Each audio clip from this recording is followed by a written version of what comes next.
টাকা দিয়ে ওই টিভিতে বিক্রি করে দেয় তাহলে তো আমার অনেক ক্ষতি হবে। টেনশন করো না বন্ধু, আমি ভাবিকে গিয়ে সব কথা বলবো যে টিভির মধ্যে অনেকগুলো টাকা আছে, তুমি শুধু তোমার বাড়ির অ্যাড্রেস আমাকে বলো।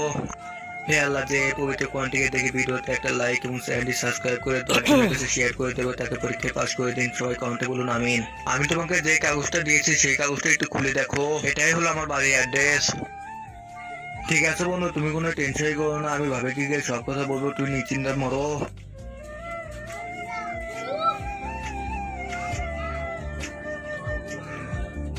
আরে ভাই, এখন আমার কি হবে? তোমার তো কোনো বড় অপরাধ নেই, তুমি তো 2-1 দিনের ভিতরে সারা হয়ে যাবে।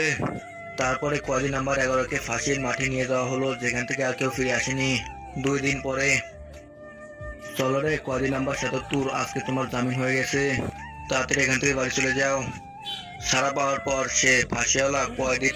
এরপর কি হলো সেটা দেখার আগে এই ভিডিওতে একটা লাইক এবং চ্যানেলটি সাবস্ক্রাইব করে কমেন্টে পার্ট 2 লিখে যাবেন।